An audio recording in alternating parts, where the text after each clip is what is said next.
باب اتباع الجنائز من الایمان. جنائز جمع دے د جنازتو یا جنازتو. جنازہ چراشی صلاة الجنازہ مرادی بیا، اور جنازہ چراشی د جیم زیر سره جنازہ ماری کټ ته وی چې پایوانه بیا مړ کې خودش. امام بخاری رحمه الله دلته کې مطلب درې باب نه داري چې تا ته اوخی چې په اعمالو د ایمان باندې هم د ایمان اطلاق کی، اعمال باندې هم د ایمان اطلاق کی. مخکې نه ښکاره ثابت ده. د مونږ مثال قرآن مجید پیش کړی دی چې وما کان الله لیضیع ایمان. مقصد دلته کې درک دی اتباع الجنائز، جنازو پسې تلل. جنازو پسې تلل څه مطلب؟ جنازو پسې دا مطلب چې د مړی کټ پسې تلل. اتباع الجنائز د مړی کټ پسې تلل دا د ایمان علامت ده. یا اتباع الجنائز جنازه کول، جنازو پیروي کول مېل ایمان د ایمان علامت ده. حدثنا احمد بن عبد الله بن علي المنجوفي. منجوفي دا نسبت ته منجوف دا جد امجد ده کنه. عبد الله بن علي احمد دا احمد د پلار نوم عبد الله ده، دا عبد الله د پلار نوم سره علي ده. ناګه علي ته منجوفي وایي.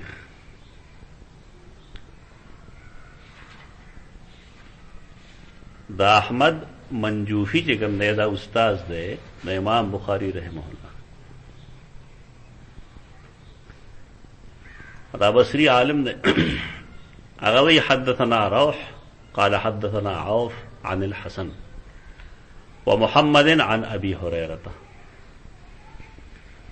مونږ چې کله د حدیث د اسناد نه بحث کو دا غي سنکته بیانو، دا غي کوشش کوي چې هغه ځان ته پوهیږي او تحریر کې راولې.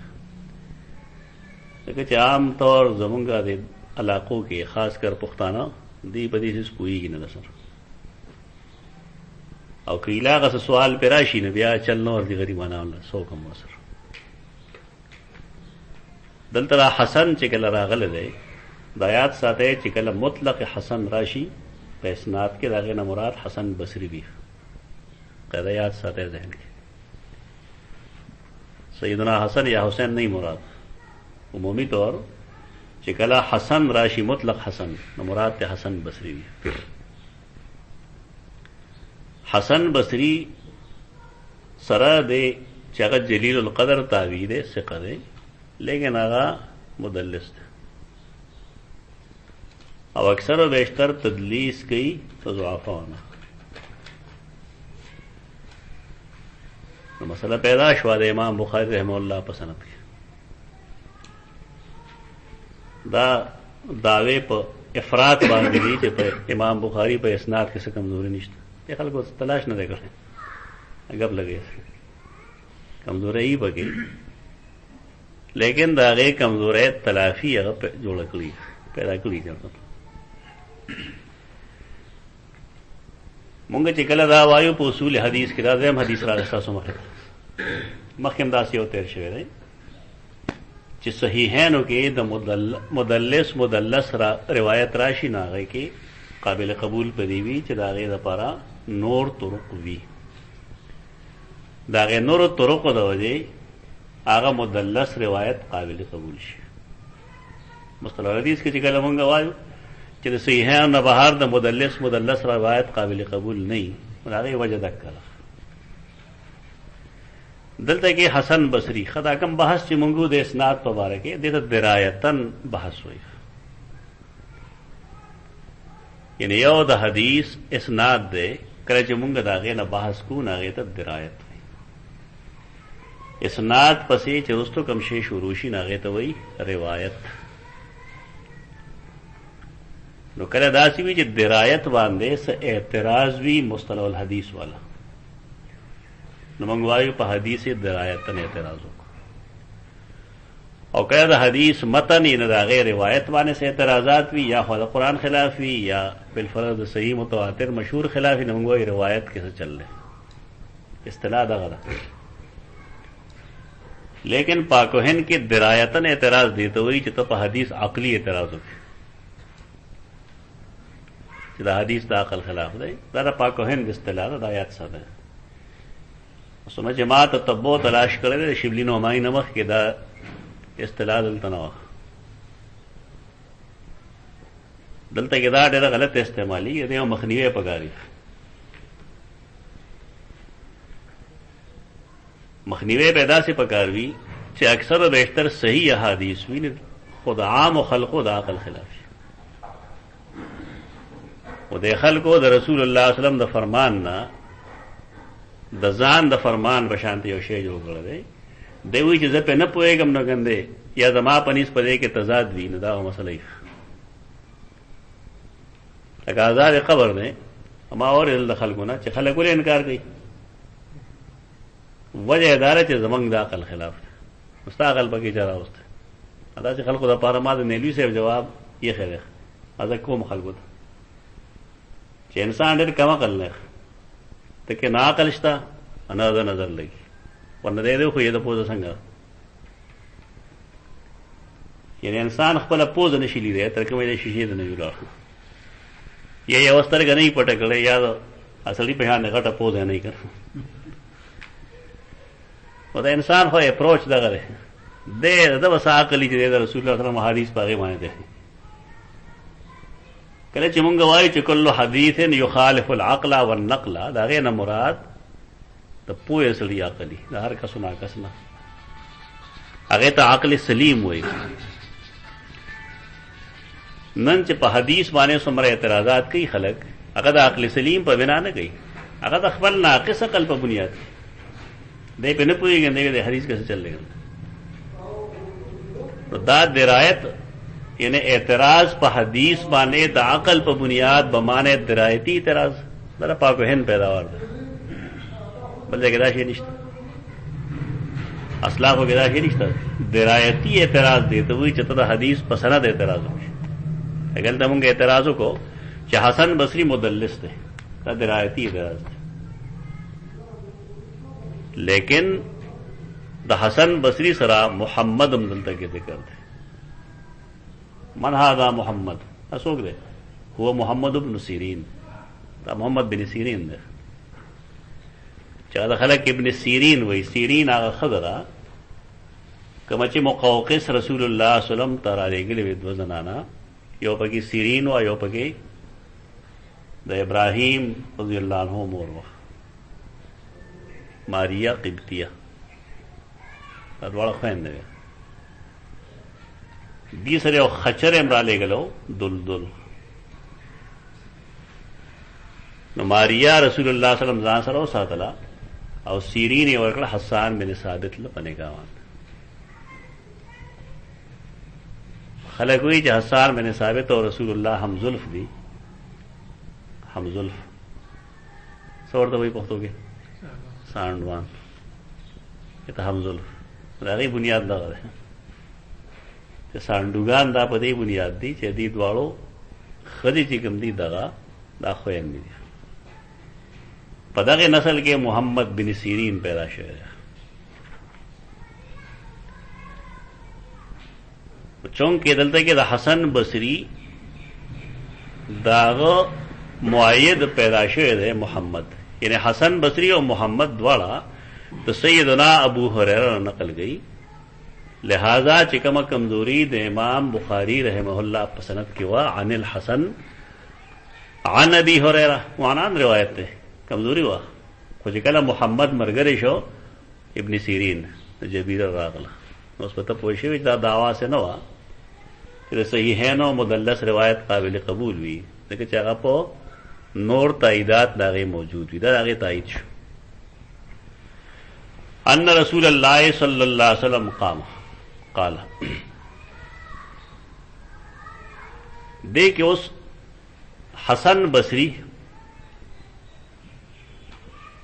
د سما د سیدنا ابو هريره نه ثابت ته که ثابت نه ده، دا بنیادی خبره ده. د حسن بصری سما یعنی اوریدل د حدیث د سیدنا ابو هريره نه دا حسن بصری ثابت نه ده. د جرح او تعدیل کتابونو د ظهور ته لیکل شوی، سنن ترمذی له زمانه است پدې کې لیکلي دي چې لم يسمع الحسن من ابي هريره. اجل چې کوم دی پنځم دی او صفحه 151 او 377 دو مقاماتو کې امام ترمذی رحمه الله فرمایي چې حسن بصری د سیدنا ابو هريره نه روایت نه دی غسته، یعنی اورېدل دې نه دي کړی. نو لازم اشوا چې کړه دی عن وی نو دې څوک پټي، دې څوک پټي تدلیس کی تضوف وجه دغه شوس. لیکن ابن سیرین د مرګره دی بل تاسو کې بیا لیکي دغه عبارتونه کې خپل صفحه 100 ولم يسمع الحسن من ابي هريره هكذا قال ايوب ويونس بن عبيد وعلي بن زيد. دلته هم لیکلي او صفحه 377 باندې هم لیکلي دي چې حسن بصری د سیدنا ابو هريره رضی الله عنه قال ويروى عن ايوب ويونس بن عبيد وعلي بن زيد قالوا لم يسمع الحسن من ابي هريره. حدیث کې دا اسنادی بحث ته دا ضروری دی. کله چې مونږ د یو حدیث د ضعف یا د عدم ضعف یو سبب مونږ ته معلوم شي، نو دا د هغې سلو احادیثو نه غوره دي چې مونږ د هغې د صحت او د عدم صحت وجه نه معلومه. ډېر حدیثونه نه انسان ته معلوم، دوه دې معلومي خو صحیح دی پرې پوهېږي. که دا ذهن مونږ وساتو ځان له معامله به سموي. حسن بصری د سیدنا ابو هريره روایت سما نه ده ثابت، دا یې به وجه دغه عن وی. نو مونږ چې وایو چې عنعنه د مدلس قابل قبول نه ده، د هغې وجه دکه شوه چې اگر چې حسن بصری ثقه خو دی خو هغه وایي چې د ابو هريره نه روایت ته د منځ راوي هغه وخوړ، پکې د منځ راوي وخوړ، خو دا د ضعف وجه شو. سوئی پاتې شو دا بل محمد بن سیرین. نو د چې کوم دی د سیدنا ابو هريره روایت ته ثابت دی ان رسول الله صلی الله علیه وسلم قال، رسول الله صلی الله علیه وسلم فرمایلی دي من اتبع جنازه مسلمین ایمانا و احتسابا. د دې شرح کته دی فتح الباری کے لاندې وګورئ، اړه لګه وای پدې کې چې کوم ضروری پہلو دی هغه بیا امام بخاری ریبل حدیث لاندې ذکر کړو. هغه دا دی چې ګورا کله عبادت وی او د عبادتو دو بنیادونه چې خلق کوي، خاص کر دا جنازه او تعزیتونه ته خو دو بنیادی لازمن. څه خلق داسې وي چې هغې دا کوي احتسابا. احتسابا دا مطلب چې الله نه پرې د ثواب طلبګاري. دلته د حدیث سره لفظ راځي ایمانا و احتسابا، دا د مخلص مسلمان کار دی چې کله هغه اتباع الجنائز کوي، د جنازې مونځ لځي او د هغې مقصد دا نه چې زه پسمانده ته ځان وښیم، او دارنګې د هغې اراده کې دا نه چې دی چونکه زما جنازه کې لحاظ ازې کوم. ذکر رسول الله صلی الله علیه وسلم دې لپاره فرمایلی دي ایمان او احتسابا. دې د عمل اخلاص وي، د نیت اخلاص ورته وي. د نیت اخلاص چې موجود وي نو الله غي عبادت دغه ثواب ترتب وي، هغه ثواب چې کوم.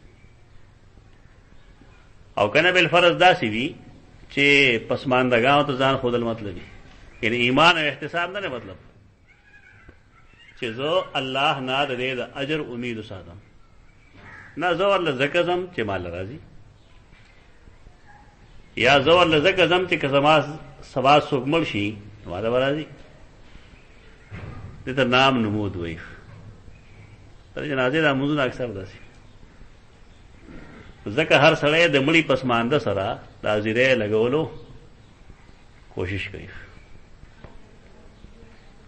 په دې وستم کې یو سړی شغله بیان ونه نغوی جنازه کې شرکت مه کوئ، دی کې څه فایده نشته. په درېیم ورځ لاړ شئ نو د مړي ټول وارثان به وویني. لکه دا زمونږ د علماو بیانات دي. پکار دا چې مونږ خلکو ته د اخلاص تلقین وکړو چې دې سره خواص هم دغه راځي که ته چې لړ شي نو د مړي وارثان میلمانه تلاش کوي که نه تلاش کوي، ګرځي ورپسې څوک څوک راغلی دی خامخا سلام کوي هغې سره. دا ته چې کومه اراده تا مطلوب کړې ده دا خواص هم حاصلېږي ده نو ټولې خامخا په خپل نیت کې کوټ میلاوی کوټ میلاوه. هغه حافظ ابن تیمیه رحمه الله هغه وایي چې کله یو سړی مدینې منورې ته ځي په کومه اراده دی لاړ شي، په دې اراده دی لاړ شي چې زه به د رسول الله صلی الله علیه وسلم په جماعت کې لمونځ کوم. نو زیارت د قبر دی په ضمن کې شته که نه که نشته وږې زیارت د قبر د هغې په ضمن کې باز خود راشي. خو چې کله ستا اراده د زیارت د قبر وي بالفرض او د هغه په مسجد کې د مونځ کولو اراده ستا نه وي معامله یې لږه ګډوډه کړې ده. خلک هغه ته بیا عجیبه عجیبه نسبتونه کوي چې دا پیغمبر بېعزتي کوي. ته بېعزتي نه کوي، دا په خبره پوهېږي چې زیارت قبر نبی صلی الله علیه وسلم دا په ضمن د مسجد نبوي د ملاقات کې راځي. خو الصلاة فی مسجد النبی په ضمن د زیارت کې نه راځي. هغه دغه ویل غواړي ورته خلکو هغه د زیارت نبوي د رسول الله هم د قبر د زیارت نه مخالف ګرځول دی. نور چې څومره ماګه دی د هغه مفهوم دغه دی، مقصد یې دغه دی. زمونږ نابالغ وروڼه چې دي خامخا بلې غاړه ته کوي چې دي د هغه دا مطلب دا نه مطلب. یو د احمد سعید صاحب ملتان کې هغه حدیث وی چې من زار مزارا بلا مقبول فکانما عبد الوثن. ما دا حدیث دی چرته او آیا په حدیثو کې یا په عربی کې قبر ته مزار وایي؟ دروغ وایي. دا خو پنجابیانو عربي ده. په عربی کې قبر ته چارې مزار نه وایي. په دې وخت د بریلویت چا په دې ورځ باندې کدا دی چې من زار قبرا بلا مقبور دا وټی کو من زار مزارا عربي ده. من زار مزارا مزار څه نشته، زیارت څه نشته په عربی کې. زیارت خو مصدر نه مکان ده نه وایي، مقام ده نه وایي، دا فعل دی. من زار چا چې ملاقات وکړه د هغې نه مزار جوړ کړی یو جعلي اسم ظرف دی. چا سره دشمنی یا دوستی دا مقصد دی چې سړی د قواعد کلیه مات کړي. ابن حجر عسقلانی رحمه الله دې حدیث باره کې رستو دغل دلیږي چې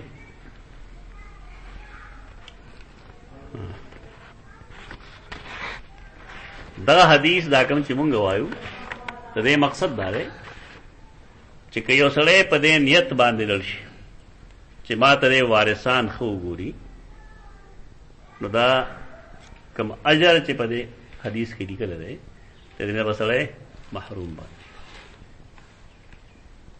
که ابن حجر ولیږي او که نه لیږي خو موږ سره صحیح حدیث هم موجود دی. من عمل عملا یرایا فقد اشرک. من عمل عملا یرایا فقد اشرک. چا چې یو عمل وکړو د شریعت د ریا په بنیاد باندې چې خلق زما تعریف وکړي فقد اشرکا نو د شرک ارتکاب وکړو. دا کوم شرک دی؟ شرک اکبر خو نه دی. که شرک اکبر بیا خدای کافر چې خبر بدل شو. دا شرک اصغر دی چې ته ریا وایي. یو حدیث قدسی دی رسول الله صلی الله علیه وسلم فرمایي الله تعالی فرمایلی دی یو سړی چې عمل کوي او په کې هغه ریاکاري کوي ترکته و شرکه نو مال دا سړی پکار دی نو مال دا شرک پکار دی. همیشه دا پاره چې کله مونږه دا الله د رضا یعنی د دین څخه کار کوو نو زمونږ اخلاص د نیت دا ضروري. دینه بغیر هغه فواید نشي حاصلې ده کوم چې مونږه په خپل لړ کې ټارګټ کړی فواید بالا غي حاصلېږي چې د نیت اخلاص موجود وي. دا احناف یو بنیادی مسله ده اجرت علی الطاعات. دا غي بنیاد هم په دې حدیث باندې په دې دور کې پاره باندې قائل صرف شیخ القرآن او پنځپیر یا اوس یو کس بنور دی چې هغه اجرت علی الطاعات بالکل حرام وي. دا احناف بنیادی مسلک ده غره چې کې اوسړې موږ کې دی امام دی دغه پر اجرت حرام ده. امام ابو حنیفه رحمه الله مسلک ده. دلته خلکو حنفیت پرې غیر بدی حنفیت پدې کې راغسته چې طرف الیدین مکه امین بالجار کو او غیر خلف الامام مکه نور چې هغه سویلو چې کوم ځای کې تاوان دلته حنفیت نه وایي. شیخ القرآن د پنځپیر په دې باب کې کلک حنفی اجتهادي مسله ده موږ نه وایو چې طالب روي پکار ده یا لازم ده خو وایو دا چې نورو ائمه سره امام قرطبي په دې باندې ډېر ښه بحث کړی لا تشترو بیاتی سمن قیل لاندې چې د احناف مذهب کې کمزورۍ څومره دي او په دې کې مضبوطوالی څومره ده. د هغې نه بحث نه کوم دلته. خدا دا چې د احناف مذهب دا دی چې مطلق په طاعات باندې اجرت حرام ده. دا د متأخرینو قول دی. دا کوم چې زموږ خلک وایي چې طاعت دوه قسم وي. یو هغه طاعتي چې هغه لازمي وي او یو هغه طاعتي چې لازمي وجوبي نه نفل کی. څه مطلب شي؟ یعنی بعض طاعت داسري چې دین نه تاغ لري کې نو بیا دین نه پاتې کیږي او بعض طاعت هغه چې دین نه تاغ لري کې نو دین پاتې کیږي. مثلا یو سړی بانګ نه وي جمعات کې مؤذن پدې نشته لري چې دا یې څوک سړی نشي ځان وقف کی اوسګار خلک نشته او مؤذن له څوک پیسې ورکوي نه په دې وجه باندې بانګ نه کیږي. او چې بانګ نه کیږي نو استاد دین به ختمېږي که نه رو پی دین ختمېږي. نو په دې وجه احناف متأخرین دا وایي چې په داسې طاعت باندې اجرت ورکولی شي. دارنګې جماعت دی جماعت تا جوړ کړی دی ځای مونځ پکې نه کېږي هر سړی راځي ځان له لمونځ کې وځي نو په داسې څیزونو باندې د احنافو متأخرینو په نسبت باندې اجرت جایز دی. خو بعضې اشیاء داسې چې که تا هغه د دین نه لرې کړې نو دین ته څه نقصان نه رسېږي. مثلا یو سړی مړ دی او تا پسې ختم ونه کوي نو دین ته څه نقصان رسي نه. نو په دې وجه حرام ده. نو زمونږ د دې دور دا صایمان خو هېڅ نه شو دا نه جغ دی نه مولی نه حنفي دی نه متقدم حنفي دی نه متأخر حنفي دی. د دې په امامتۍ نه میلاوېږي نه هغه زور دي کوم ځای وباسي په ختمونو باندې وباسي. نو بهرکیف دا قسمه څیزونه دا ثواب بربادوي. احناف خو بالخصوص د ختم مسله خو احناف ډېره کره کړې شامي کې شته دی فتح القدیر کې شته دی بحر الرائق کې شته دی. یہ خدا وی چې الآتی والمعطی کلاهما آثمان. یو سړی چې مړی پسې ختم گئی د پیسې اخلي او ورکوي نو اغستون کې ورکون کې دواړه ګناهګار دي. علامہ شامی په دې او رسائل لیکل رسائل ابن عابدین کې ته شفاء الغلیل وایي شفاء الغلیل وبل الوبیل لکه څه دی فی التوصیة بالختم والتحالیل. یعنی د بیمار سړي شفا هغه بیمار چې هغه ختم کوي په وصیت کوي په ختمونو په تحالیلو باندې په ذکرونو باندې چې سړی زمانه رستو راوالی او پیسې به ول ورکړي ادا به وکړي ادا به وکړي ادا به وکړي په دې هغه رساله لیکلي. د هغه الفاظ داري چې کله یو سړی په دې باندې اجرت واخلي نو د خپل اجر ختم شو نو څه شی بخي مړي. نو بهرکیف مونږ که جنازې لزو یا که مونږ بل څه عبادت کوو نو باید چې پای کې مونږ اخلاص یو داسې ختمي چې د هغې نه مقصد ثواب نه وي بلکې څه شفا ده. و د هغې ثبوت خو شته حدیث کې چې د رسول الله صلی الله علیه وسلم صحابه کرامو هغې یو ځای ته تللي د یو قوم نه ډوډۍ وغوښته، هغې ډوډۍ ورنکړه. وروسته بیا د هغې یو سړی یو امیر هغه څه شي چې چلو دینه تپوس وکړه تاسو کې څوک شته چې دم واچي. یو صحابي وي چې یو نه هغه فاتحه وویله، هغې وله بیا کنډک ورکړو د بیزو. د هغې اختلاف پیدا شي یو بل سره چې دا کنډک زموږ دپاره جایز دی که ناجایز. چې دی لړل رسول الله سلم نه تپوس وکړه، هغه ورته وفرمایل که تاسو سره پکې صحیح نو مالې ته حصه راکړې. دا دلیل دی دی چې قبل فرض یو خو کسب جوړول دي که سړی ناستې تعویذونه باندې پیسې ګټي، هغه ځان له مسله. خو یو اتفاقي طور تا چې دم واچو او تله چا پیسې درکړې، دې کې شرعي قباحت نشته. په دومره چې دمونو ګټې ته کېناستل، دینه کاروبار جوړول، دا ځان له مسله ده. دا مسئلې نوعیت دلته کې دغه ده، ولې هلته کې مقصد ثواب نه دی، مقصد ثواب نه دی. زمونږ خلک دغه حدیث راوي دا ارز اپلای کوي، دا نورو مذهبونو والا امام قرطبي هم دا په ټولو څیزونو باندې حاوي کړی دی چې چونکې دغلته کې په دې ختم پیسې جایز وي، نو لہذا د امامتۍ اجرت باندې هم پیسې اخیستل جایز دي. تاسو چې وګورئ د احنافو مذهب به ډېر قوي په دې باب کې، اگر چې خلکو خبرې احناف دغه تفریق کوي په دې کې. من اتبع جنازه مسلمن، جنازه به د چا کې چې مسلمان وي، مسلمان تخمینی مسلمان چې ستا پې ګمان د مسلمان وي. وحی په مونږ نه راځي، خو چې کله مونږ ګورو چې دا سړی مسلمان دی، قبر ته سجده نه کوي، د الله د وجود منکر نه دی، مزګزار دی، مسلمان دی. بس د دې هیڅ پته لګي نه چې یو سړی مونږ ته عالم فاضل موحد ښکاري، دا هغه په زړه کې چا کتلي دننه هغه مشرکي. نو مونږ د چا د عقیدې نه د زړه نه یو خبره. لہذا یو سړی چې بظاهر کې د اسلام کارونه کوي دا مسلمان دی.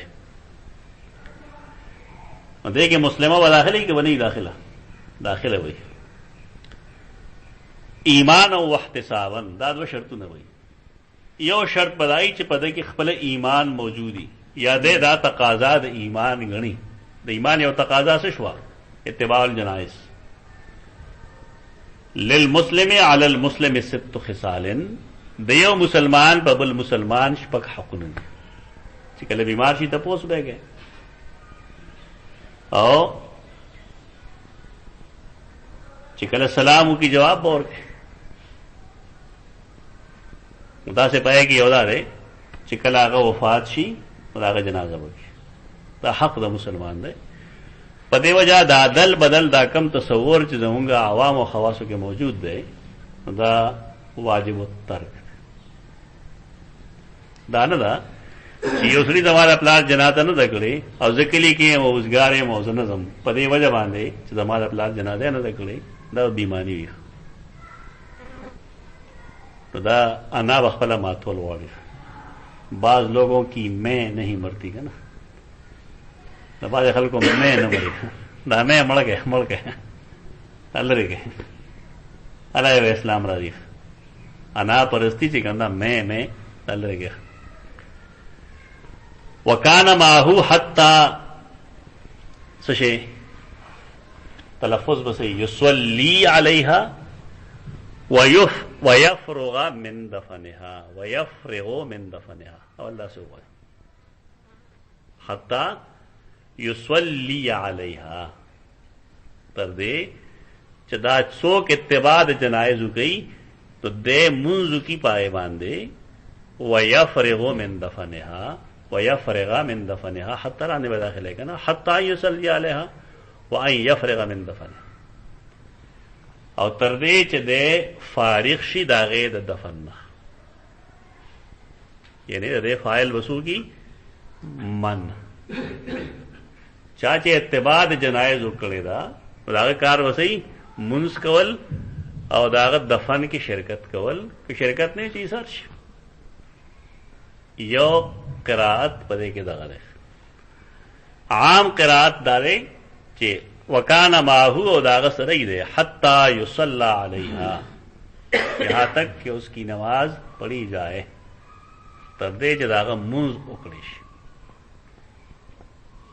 تردے جداغ منز اکڑیش پدی صورت کے بعد دے سڑی بارہ کی حس پتہ ہونے لگی کہ دو منزوں کا کشات اولاد لگا دا معززینوں پہ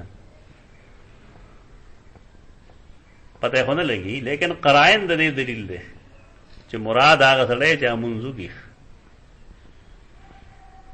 قرینہ دے دلیل ویفرغ من دفنها او تردے چھ فراغت شی داغت دفننا یعنی انسان خخ کلیش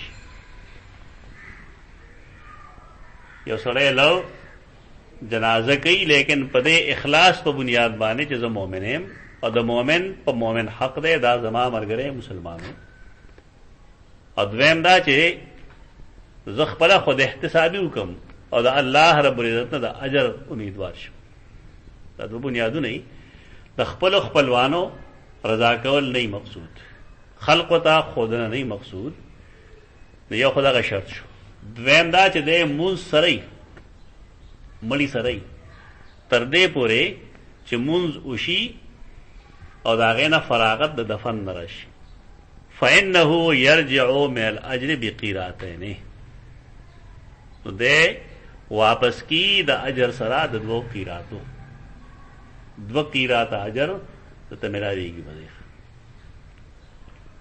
قیرات اگا منگ جو تماشا وایو اسرا کون دے مشکنئی ماشا تولے کے سو ماشی 8 رتی کا 1 ماشا 12 ماشے کا 1 تولا 8 رتی کا 1 ماشا 12 ماشے کا 1 تولا 5 تولے کی 1 چٹانگ 16 چٹانگ کی 1 سیر اپخوا کلیہ دوا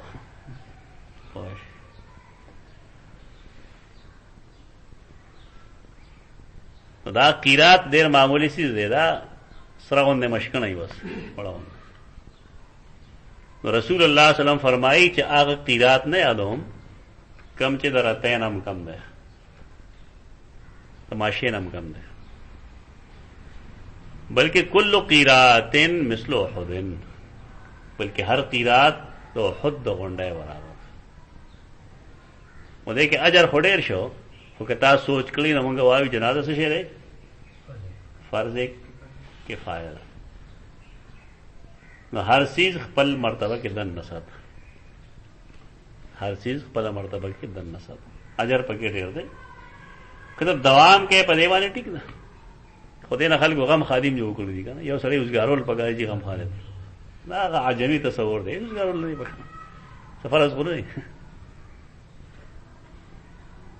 سوک ملشی و زمونگا دا مجلس نے او کسی بس خبر ختم شو خدا کار اللہ آغا خلق کولیشی چا پا دن پوئی چا پا دن نپوئی نا بورتا فرض منز پری دی فرض درس بورتا پری دی جنازہ فرض کفایہ ہو گئی دا یو عام تصور جوڑ شوئے دے اصلاح پا گالت ومن صلی علیہا ثم رجع قبل ان تدفنا فإنه يرجع بقیرات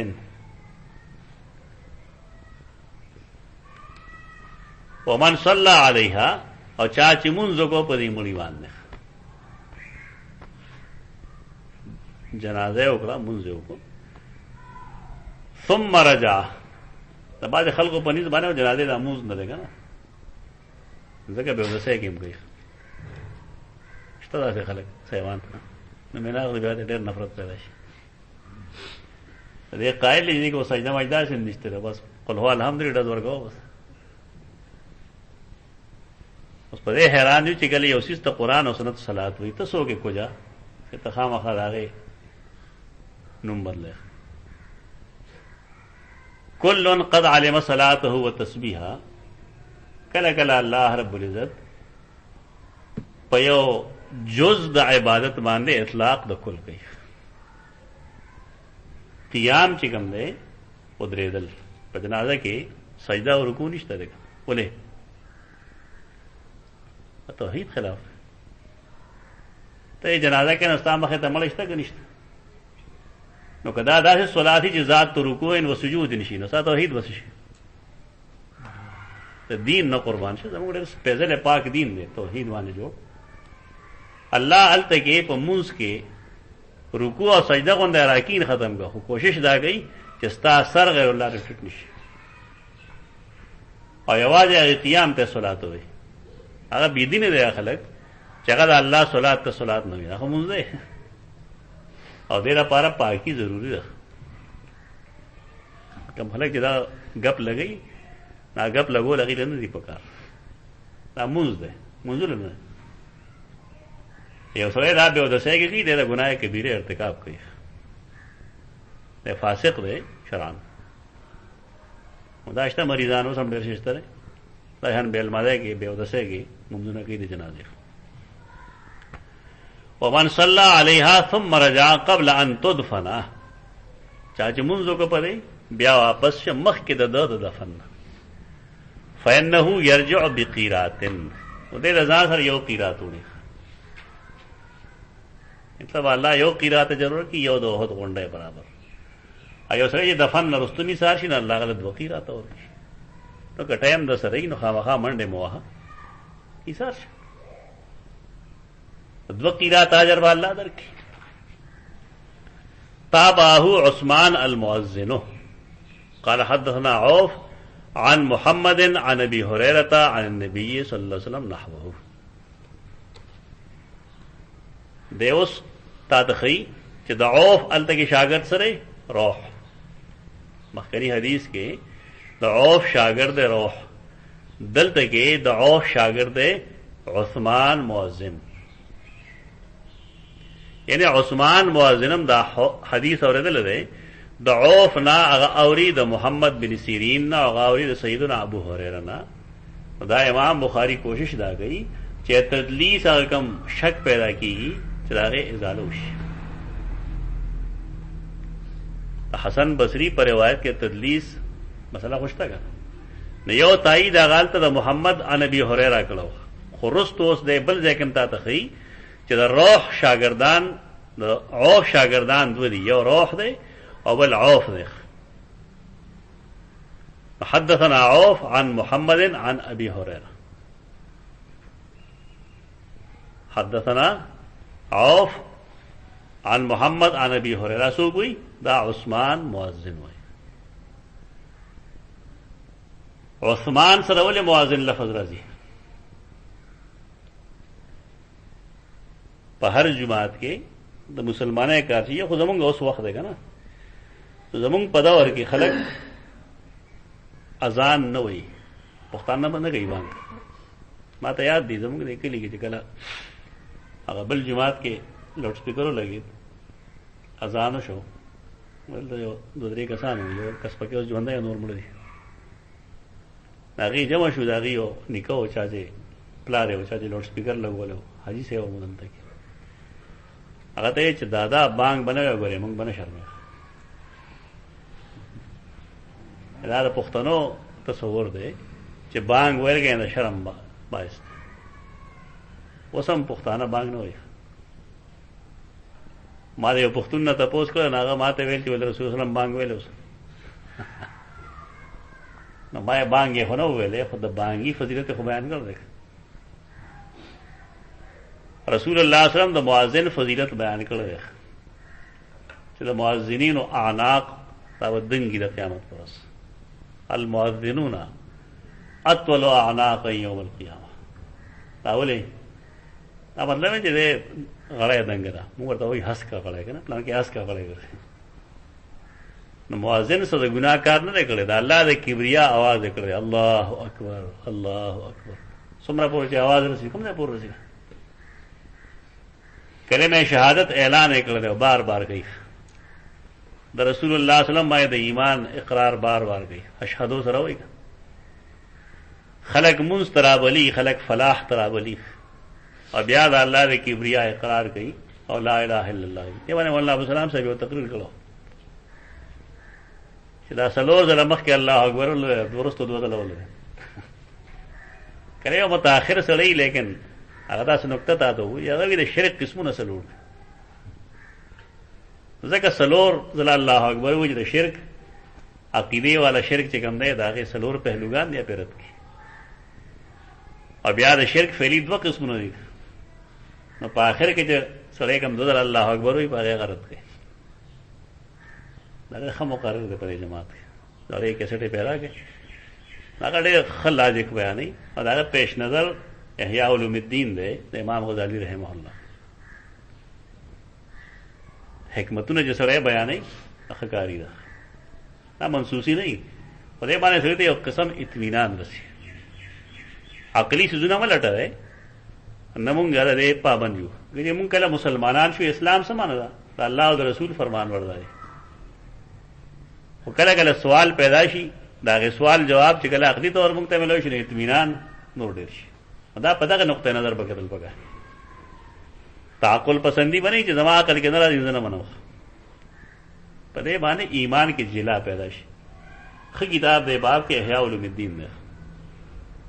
ہے کہ مسئلہ دادا چې احیاء علوم الدین کې احادیث موضوع ډېر زیات دي.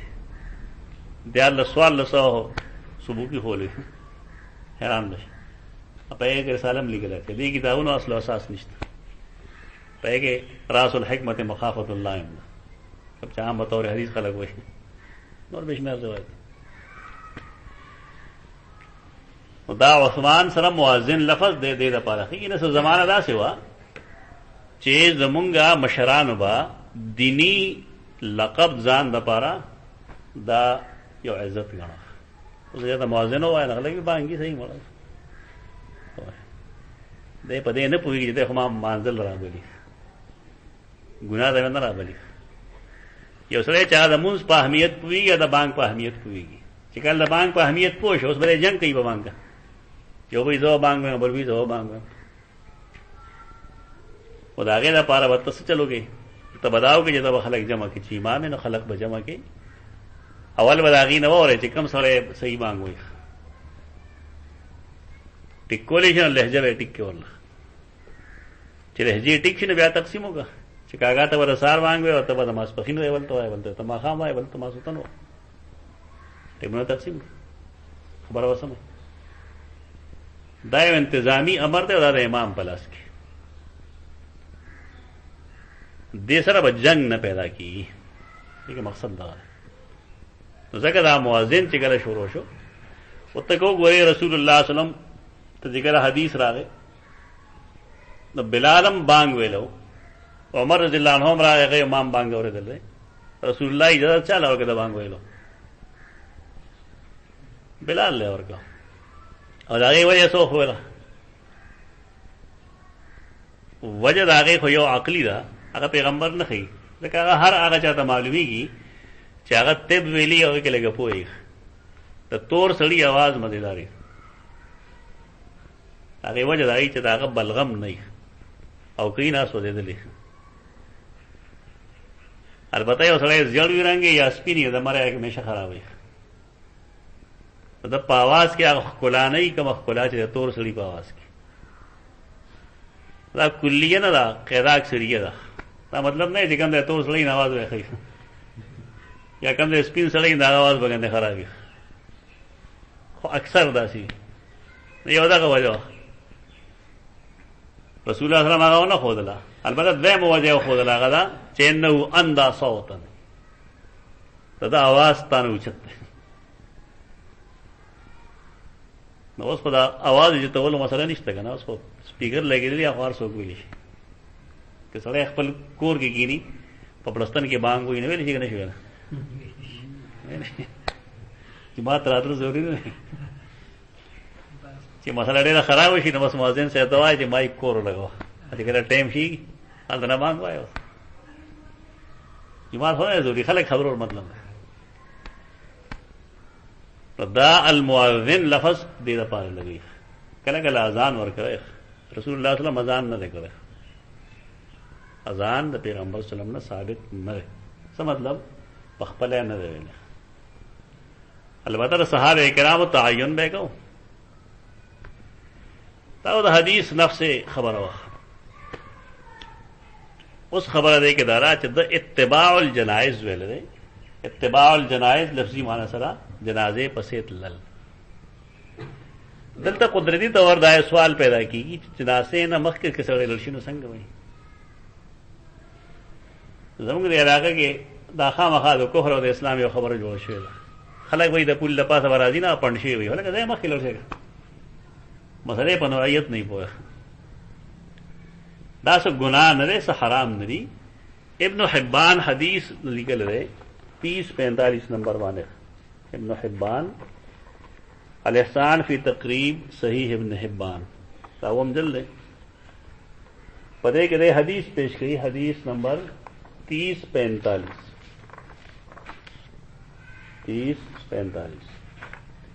پدے حدیث کس ہوئی؟ سالم د خپل والد محترم نے نقل کی کہ انه رأى النبي صلی اللہ علیہ وسلم و ابا بکر و عمر رضوان اللہ علیہما یمشون امام الجنازہ. رسول اللہ صلی اللہ علیہ وسلم داریں گے سیدنا ابو بکر اور سیدنا عمر یہ بڑے جنازے نمک کتنے تھی نہ مسئلے پنوعیت زان پوئے کا چدا مسئلہ استحبابی درجے کے اتباع الجنائز. ابن حجر اسقلانی دلی کے لیے بعض خلق کو دن افضلیت اغسطر ہے، افضلیت مناسب نہ ہے، استحباب خبر ہے.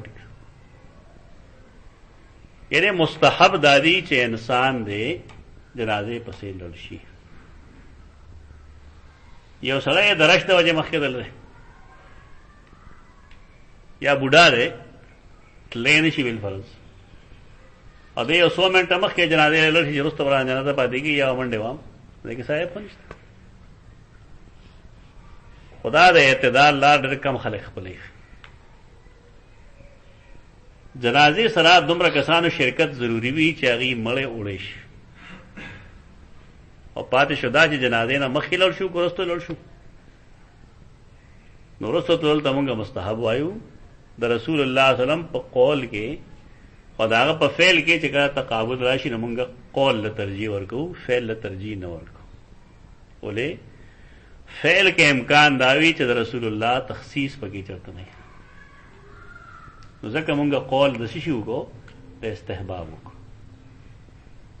یعنی مستحب داری چی سڑے جنازے نا ورستو لڑشی خو کہتے ہیں مخ کے لڑنا سو گناہگار شوئے نا دے خبر دا مطلب مستحب خواہ عمل تا وئی چی سڑی تا داغی پا کولو عجر ملاوی گا پا نکولو سو گناہ نشتا خودلتا کہ عملاً زمونگا خلقو دا فرض تا رسولی تا جنازے نا مخ کے لڑشا یا گوڑا جی خلق سو ہوئی فوراً بتا دا خلق دا حدیث مخالف ہوئی دا درست خبر اللہ درست خبر اللہ چا دا استحبابی درجہ کے دے کمشی چا استحبابی درجہ کی اخبر درجہ کے ہو سکتا. باب خوف المومن من ان يحبط عمله وهو لا يشعره من ان يحبط عمله وهو لا يشعره. اوگل غندے باب دیکھ دی دے باب با وضاحت کو دا ہر جملے خوف المومن من ان يحبط عمله. مسلمان چکم دے قرآن مجید یہ خبر کرے کہ لا یأمن مکر اللہ الا القوم الخاسرون. تو اللہ دا عذابنا خلق زان پامن گنی چا نقصانیانی پکار داری چ مسلمان سڑے ہر وقت دا پزلے کے دا یہ رہی چ اسنا زما سعمل حبت نش او اسنا زمانہ د کفر یا د بدعت یا د عصیان یا د فسق سکار نش یا زمانہ نفاق کار نش. اور مسلمان شان دے دا مطلب نہیں جدے منافق دے یری کی دے دینا جتا منافق نشو دے یری کی دے خبر ہے نا چھ زمانہ چلتا گناہ کبیرہ یا صغیرہ اونش.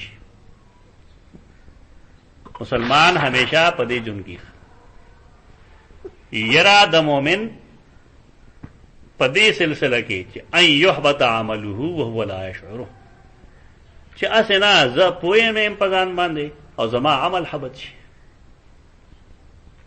زما عمل ضایع نشي چرته. اره بیمانه علامت نه ده، دا عین ایمان ده.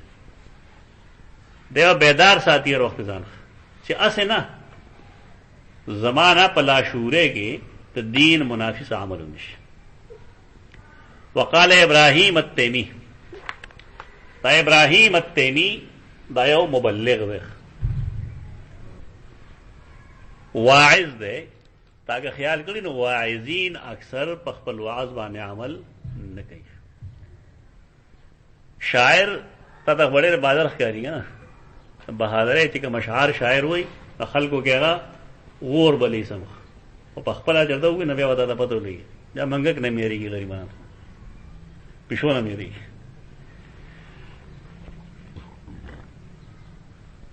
ابراهیم تیمی بویل ما عرضت قولی علی عملی الا خشیت ان اکون مکذبا.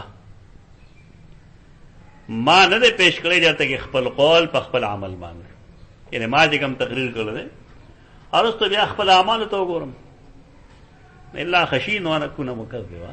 ما سره یې چې د خپل قول مکذب خو نه مته،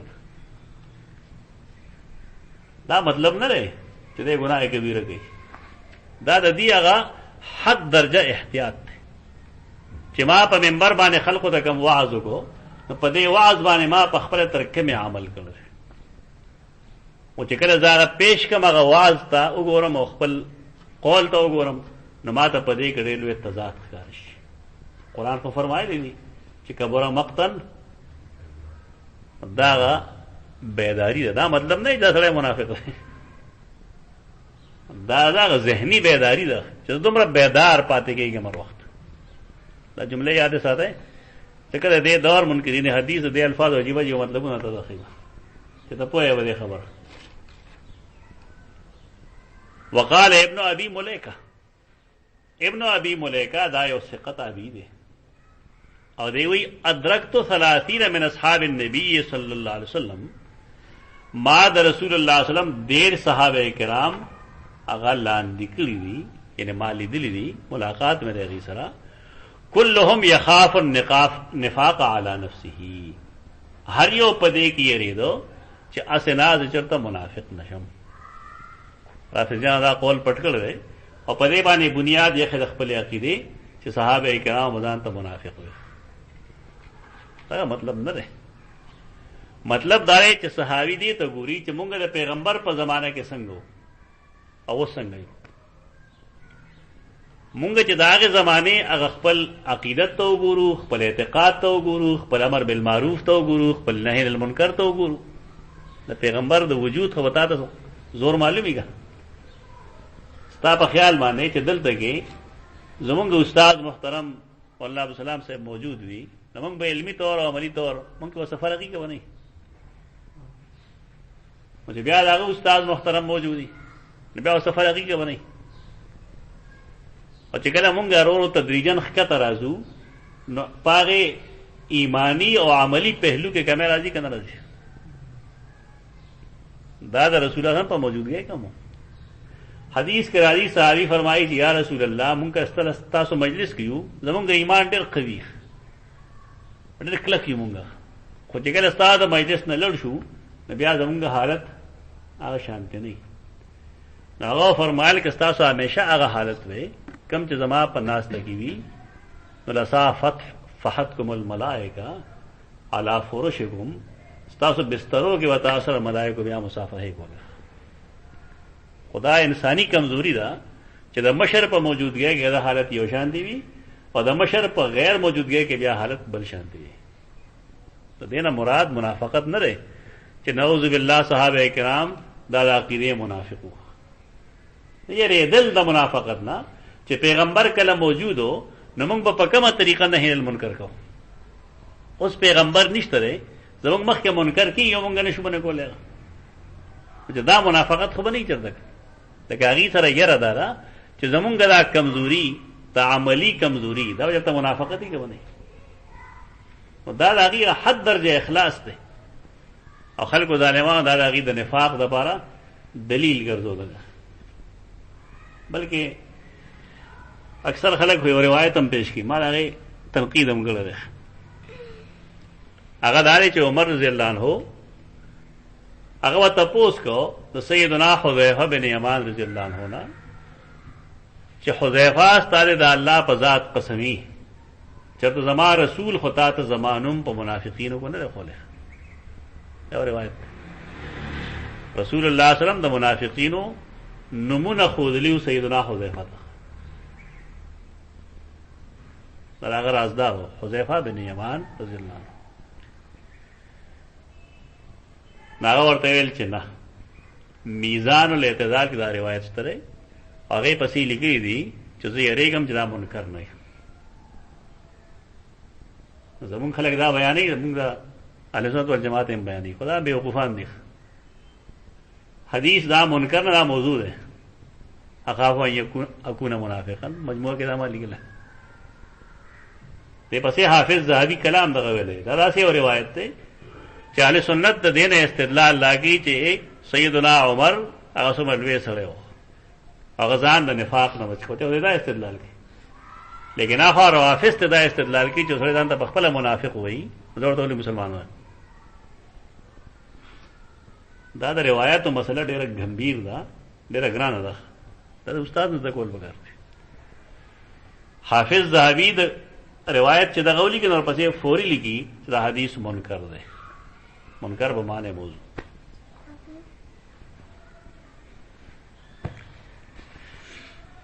وقال ابن ابي مليكه ادركت 30 من اصحاب النبي صلى الله عليه وسلم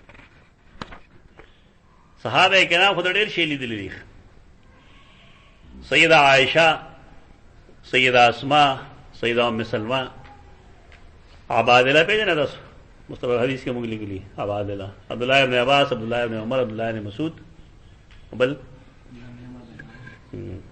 عبداللہ بن عمر بن العاص یہ تو عبادلہ ہوئی ابو حریرہ عقمہ بن حارث مسور بن مخرمہ دا صحابہ کرام لیدلی دي دارنگی علی بن ابی طالب سعد بن ابی وقاص رضی اللہ عنہ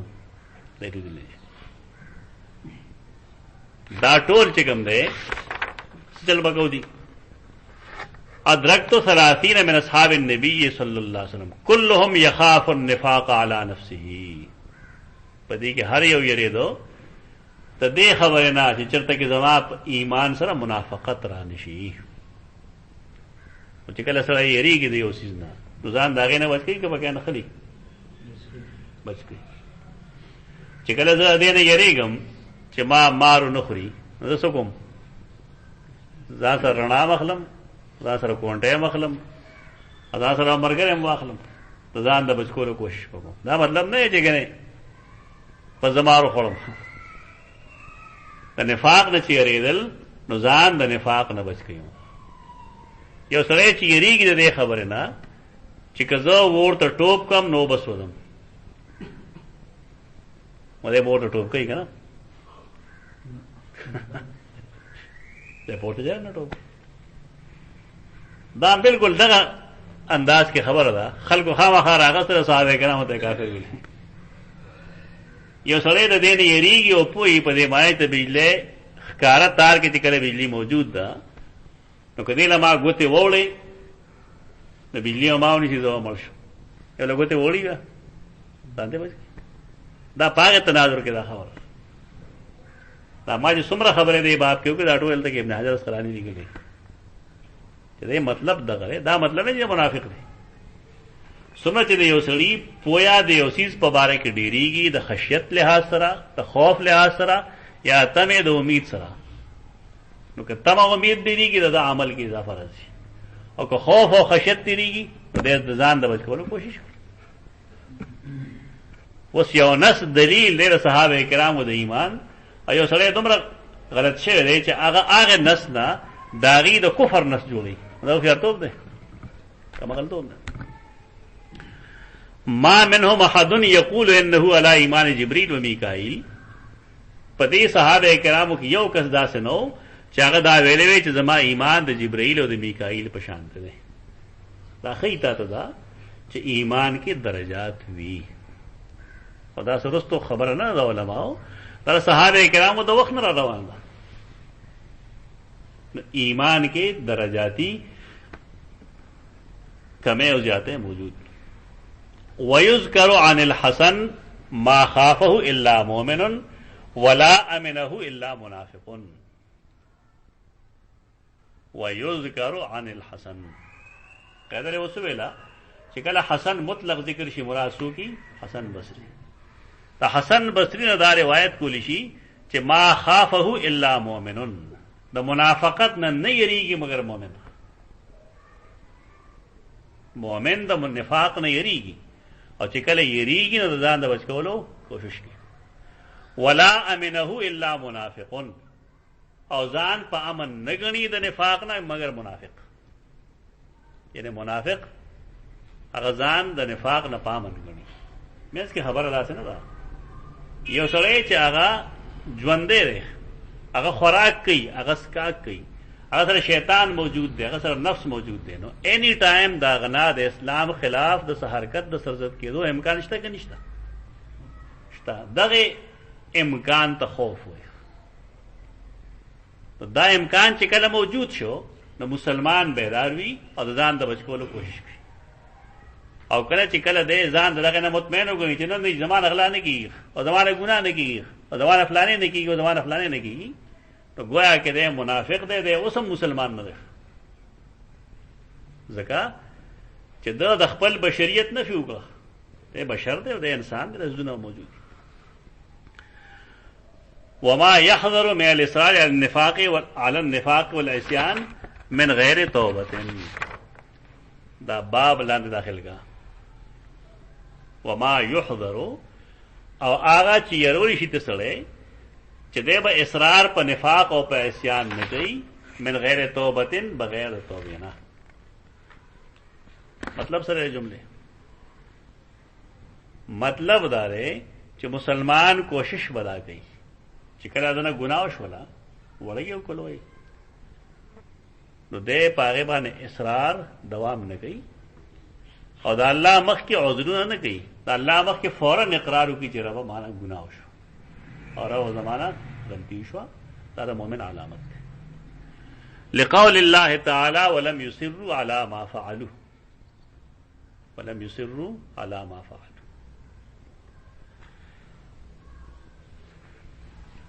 वहम यालमून मुसलमाना नागरी चागी इसरार और दवाम न कई अला मा फ़अलू पागे जराइमों कमी चिकली पदा से हल की पुई पोए पहालत के दीद गुनाह वाले इसरार न कही और दग लांदे इमाम कुर्तुबी लिखी ली चिकले यो सड़े यो आलिम फाजिल दे गुनाह कही न मुंगे वेली शुज दे वक्त दे जाहिल ने हम यालमून रागल रहे जाहिल ने तो जना ख्याल अल्लाह हुक्म यरशे दे याद दा अल्लाह अगर इस्तिबदाद जबर दा कुदरत यरशे दे वरना आलिम दो पोए पर मौजूदगी के ते गुनाह न किया ताड़े ले बाप दे के खुद पदे बाप के दायो हिस्सा दा हिस्सा खुद दलते के बिला सनद जिक्र कर इमाम बुखारी तो इमाम बुखारी कल कला तबाई सुजुन आसानी बनूर किताबों के जिक्र गई ताद किताब दे तारीख उल कबीर पदे के सफा 137 के दे दा अब्दुल्ला बिने इब्नो अबी मुलैका जिता का मोबाइल इब्नो अबी मुलैका ये वकाल इब्नो अबी मुलैका अदरक तो सलासी ने मेरा साहब नबी वसल्लम कुल्लुम यहाब अंत के खुदो मुतलक वेली चलते इसनादन वेली रेसना दे बयान कर हदसना सरख आखिर की हुई आन इब्न जुरैज आन इब्नो अबी मुलैका अदरक तो सलासी ने मेरा साहब नबी वसल्लम कुल्लुम यहाब निफाक अला नफ्सी मा मिन महदरी यकुल वला ईमान जिब्रील व मीकाईल सफ़ा 137 जल 5 यानी दे रिवायत दाकम ने तालीखन वेले दे तदे अदलते इस्नाद लिखल इस्नाद कवी है कल कल इमाम बुखारी दा से हम गई चलते इस्नाद जिक्र न की खपल बल किताब के इस्नाद जिक्र की तो इमाम बुखारी गण किताब दी वाय सही बुखारी ना बल्कि तारीख अल कबीर दे तारीख अल औसत दे तारीख अल सगीर दे रिदाशु अल कुना हम दे किताब दे अल कुना तो कुन्नियत जमा दे دارنګه الضعفاء الصغير هم د یو کتاب ده ورکوټه شان. بیا د اجزا دي لکه جزء رفع الیدین، جزء القراءة خلف الامام، او یو بل جزء مشتره چې دا غي تعلق اعمال سره ده. د امام بخاری دا ټول کتابونه چې سره وساتي نو بیا شاید چې د حدیث بنیادونو باندې پوښ یواله په صحیح بخاری باندې ډېر حدیث داسري چې هغه نه حل کیږي. حدثنا محمد بن عرعرة قال حدثنا شعبة عن زبيد قال سألت أبا وائل عن المرجئة. مرجئه د خلکو خیال نه لري رستو پیداوار دی، خدا رستو پیداوار نه دی، دا ډېر مخکنی خلک دی. ابو وائل چې کوم دی دا کوم چې دی نوم خی چې سألت ابا وائل عن المرجئه، دغه وفات کله شوی دی؟ دغه وفات شوی دی په 99 هجری کې، 99 هجری کې شوی. و د مرجئه تاریخ نه معلوم کړي څومره زړه فتنه ده، ډېره زړه فتنه ده.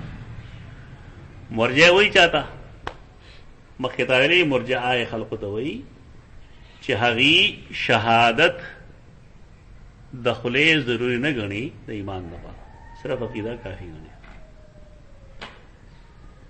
اعمال رستو کړي څه مطلب په خولې باندې د ایمان اقرار چې کوم دی هغه لازم نه ګڼي. دا خلک دی مرجئه. ما تپوسو کو شعبہ بن شعبہ وی ما د زبید نه نقل کی، زبید وی ما د ابو وائل نه تپوس کړو عن المرجئه، عن مقاله المرجئه، لیکن مقاله پرې غره د مرجئه د مقاله د قول په باره کې د عقیده عقیدی په باره کې. فقال حدثني عبد الله ان النبي صلى الله عليه وسلم قال سباب المسلم فسوق وقتاله كفر.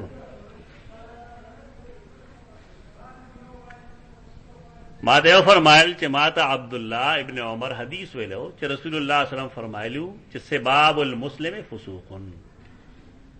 سباب او سب بعض محدثین او نقطه نظر خدا لري چې دا یو چیز ده، بدرد ویل کنځلې کول. که یو سړی د چا په مخ کنځلې کوي او که په شیشه کوي دا ګناه کبیره ده. یو سړی سره ستاسو فکری اختلاف دی، تاسو عمل اختلاف دی، یا پس معاملہ اختلاف دی، نو کنځلې ونی. خفغان د سړی په داسې طریقه ښکاره کی چې هغه د انسانیت او بیا د مسلمانۍ خصوصا په دایره کې وي. مسلمان ته بدرد ویل فسوق ګناه ده. مسلمان هر څنګه دی کاغذ ما غوندې یو بد عمله بے عمله مسلمان دی، مسلمان خدای کا یو سړی که په بد عمله باندې د اسلام نه وته نه بیا جواز د دې پیدا کېدی چې تا دې ورته کنځلې کولې. خو چې کله د بد عمله د وجې یو سړی د مسلمانانو نه وځي نو ستا سب هغه ته جایز نه دی. استدلال دی نه دغه شان دی، مسلمان دی. د بعضې محدثینو نقطه نظر دا دی چې سب هغه کنځل دي چې هغه په انسان کې واقعي موجود وي. لکه یو سړي ستا په مخکې دروغ وایي ته ورته ما دروغ دی، دا سب شو. خو هغه غلا نه کوي ته ورته غلاګر ومې دا سباب شو. نو سب او سباب دواړه ګناه دی. بعضې خلک دا کمال ګڼي خپل. دا مسله ما څو ځله ممبر باندې هم کړې ده. زمونږ هم بعضې ملګري دې مرض کې مبتلا دي. هغه وایي چې چا بد ویم نو هغه ته په مخ ویم، په شیشې نه ویم. دا کمال ګڼي خلک خپل. نو زه ډېر ادب سره دا عرض کوم چې دا الله صفت دی چې هغه خپل انسان ته خپل مخلوق ته د هغه برایه د هغه په مخ وایي. ته عملي طور اله کېږه مه کنه. شیطان مونږ سره قسمه قسم کردهونه کوي. خلک چې هغه توحید لمبردار دي هغې نه شرک په دې طریقه باندې صادروي. قرآن کې چې فرمایلي وو چې لاقعدن لهم صراطک المستقیم. شیطان ویلوګه زبدی تستا په نیغه لار کې کینم. د نیغه لار لومبنه مصداق تاسو ویل دی توحید. ان الله ربي وربكم فاعبدوه هذا صراط مستقیم. که یو سړی چانه ګیله کوي یا اصلاح کوي نه دای طریقه دارا چې بای ما ته دا خبره ستا طرف نه راغلی ده حقیقت سره نو ستا غلا بلاس به موزي او تبا عملی خدای کېږم نه الہ کېږم نه. دا صداقت نه دی چې د چا برای په مخ باندې ویم یریږم نه. ته رب العزت نه ته بیا یو سرکاري مشر ته دا غلطه دا په مخ کې وایي نو موږ بتاته وایو چې واقعي استا شابه وټکو.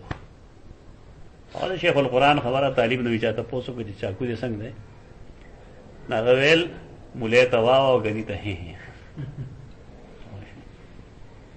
زمون خلک همیشه په خپل ځان نه کمزوري سړي ته ډېر چل راځي او چې دوه کوته د پورته یا سره تورش پیلې دا بیا نه بلډ پريشر راځي او نه چې کوم دی بیا مشروطي دی. دا وی غلطه. سباب المسلم فسوق وقتاله کفر. کفر نه مراد او کفر نه دی کم چې کفر بالله العظیم دی او د سره قتال کول کفر دی. څه مطلب دا کافرانو عمل. کافران دا غواړي چې په دنیا کې د مسلمان نه پاتې کیږي. عمل اهل کفر وقتاله عمل اهل کفر. مسلمان سره قتال کته ته وه دا خدای کا هون روانه کړه لګیلا ورته په وهلو باندې مونږه دا خپل غصه اظهار کوو. خپل دنه چې کوم ور بلیږي غمړو نو خو ځکه نه کنه په والو د غلا شي راشي وبس. دا زموږ چې کوم روي دا درست غلطه. سباب المسلم فسوق وقتاله کفر. د مسلمان سب کول دته بدر دویل دا ګناه دی او درنګ د سره قتال کول دا کفر دی. کفر دا مطلب چې د کفر دایره ترات للی او دا عمل د کافرانو دی.